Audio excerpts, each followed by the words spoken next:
Hello, my name is Matina Fabian with Higura Health, and I'm here today to talk a little bit about the importance of staying connected. We are currently in the midst of a worldwide pandemic. This is something that many of us never thought we would see in our lifetime. There's a lot going on in our communities, in our homes, and within ourselves. So we have to ask ourselves, how are we feeling? A lot of us might be feeling fear for our safety, for our health, for our finances, for our family, making sure that we can get everything that our family needs during these times. We also might be feeling loneliness. It's been several months since we've really been able to get out and spend time with our friends and family. We also may be feeling helplessness, meaning that we can't get out and help people. We can't bring groceries to our elderly neighbors or care for a friend who isn't feeling well. There's also a lack of certainty involved that really tests our limits when it comes to control. We'd have no control over this. We don't know when it's going to end. We don't know why it's happening. We don't know what will happen when things open back up, what'll happen with the economy, with our jobs. And that can be really, really frightening. Some of us may be feeling agitation or cabin fever from being stuck in the house. For many of us, throwing on a mask, grabbing hand sanitizer, and going to the grocery store is the highlight of our day. Others might be feeling okay with this. Yes, it is scary, but we are safe and we are in our homes. Maybe we've picked up a new hobby or finished some work around the house. Maybe working from home really isn't so bad. No matter how you're feeling, though, it is just fine. It's all natural. It's normal to feel the fear. It's normal to feel comfortable in your own home. It's all very normal. It is important, though, for us to continue to work at staying connected with others. Being connected with others affects us physically and emotionally. It has tremendous benefits. However, when it's missing, it can have pretty bad repercussions. According to the National Institute on Aging, some of the physical symptoms from chronic loneliness and isolation include high blood pressure, obesity, heart disease, depression, and cognitive decline. Stanford Medicine adds that you see an incidence of increased smoking and slower recovery from disease.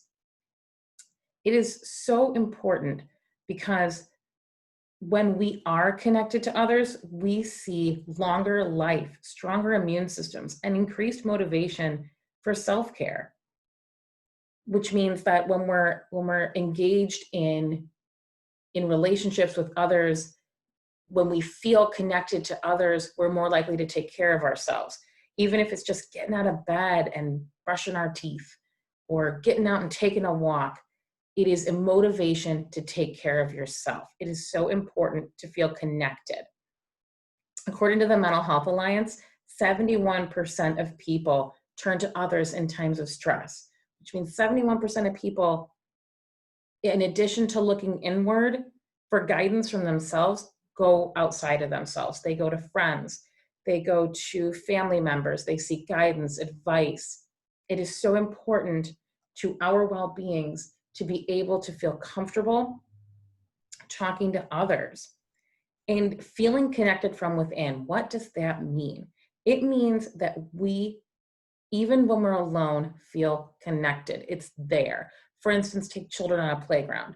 They might not know each other, but they're going to run out and they're going to start playing because they already feel that connection with their community. And it is important that we continue to feel that connection with our community, even when we are alone.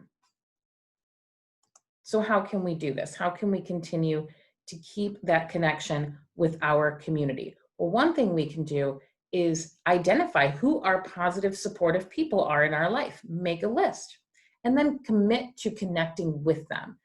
Maybe that means saying, okay, I'm going to call my sister on Tuesday, or I'm going to sit down and watch a movie, but I'm going to text a couple people and just check in with them. And that can be done by sending an email, sending a text, picking up the phone. And then there are countless ways that we can do this now using technology. There are so many video conferencing platforms such as Skype, Zoom, Facebook Messenger, Duo, FaceTime, WhatsApp, Viber, Google Hangouts, you name it, it's there. But even if you pick up a rotary phone or tell Siri to call somebody, they will be there. And it is important that we continue to stay connected. Other ways that we can stay connected, other creative ways that we can stay connected are through online games like Words with Friends or Backgammon with Friends. Lots of really cool apps. There are also virtual book clubs that are out there, or you can start your own. You can pick a book, you and a couple friends, read a couple chapters a week, and check in once a week on how you're enjoying that book. Additionally, just as a reminder, libraries may be closed, but their digital catalogs and digital collections are still available. And they are also doing, story times for kids and stuff like that. You can also do a recipe exchange. So share your recipes by email, social media, Google Docs. You can do all of that, share how it went, be your own food critic. You can do TV shows and movies with friends, right? You're not together. You could decide, hey, let's watch this movie on Saturday night and then we'll talk about it on Sunday. Or if there's some special event going on, you can watch it together and kind of comment through text or even FaceTime during it. I know there was a recent Prince tribute that I really enjoyed and I was texting everybody. And was it like we were all watching it together? Not exactly, but it was pretty good. You could also do text groups using just, text messaging or WhatsApp or something along those lines, and just check in with each other, maybe with your cousins or coworkers or family members or something along those lines. What else can we do? Well, we can use social media. Social media is a great way to see what's going on, what everybody's up to. There's one thing we want to be mindful of when we're using social media, and that is to manage your exposure to negativity, to a lot of bad news and things like that. It's out there. So it is really important to use it in a positive way. Maybe join a Facebook group for a craft or hobby that interests you. I know I recently joined a Facebook group for people who were taking photos of artwork that they recreated, famous pieces of artwork that they recreated using household stuff while they have been in quarantine. I would love to see your dog dressed like the girl with the pearl earring. I love it. Another thing you can do is virtual museum tours, and you can talk about it with your friends. You just Google virtual museum tours, and all kinds of museums around the world are doing virtual tours using panoramas and videos and stuff like that. I recently looked at the Winchester Mystery House and the catacombs in Paris. Really neat stuff. You can decorate your windows. There is a Facebook group called Rainbows Over Michigan where people are using sidewalk chalk and decorating their windows for passersby. Just something uplifting and really nice to see in the community. You can also play games. This is what I really enjoy. There are lots of games that you can play without needing to be right in front of each other. One of those games is one's called Liar's Dice, and that's where you just need 5 dice, and the person that you're playing with will also need 5 dice. You can look up the directions on how to play that. Pictionary is a good one that you can play over FaceTime. All you need is paper and pencils. 20 questions is another really good one that you can play. This is when you ask yes or no questions. Read My Lips is a good one to play over FaceTime. Just mute the microphone and you could build a story, which is I say a word and you say a word, and we continue on until we have built a story. Of course, charades is a classic that can be played over FaceTime. You can get the gang together and play Dungeons and Dragons. After all, it's all in your imagination. Another great one to play, and this is one that I've been playing with family, is Yahtzee.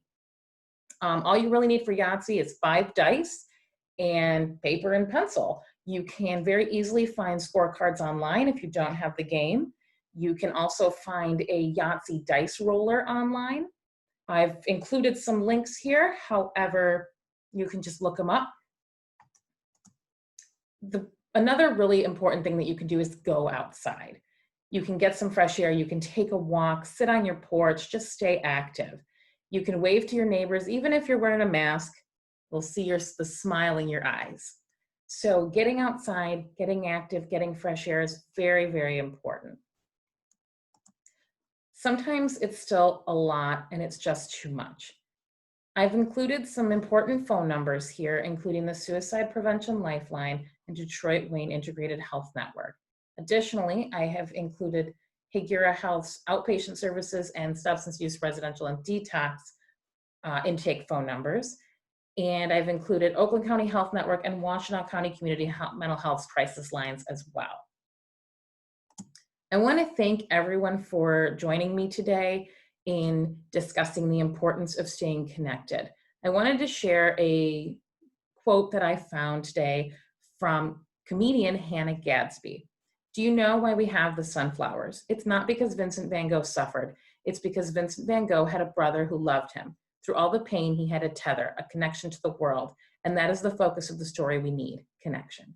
Thank you all. Be safe and have a great day.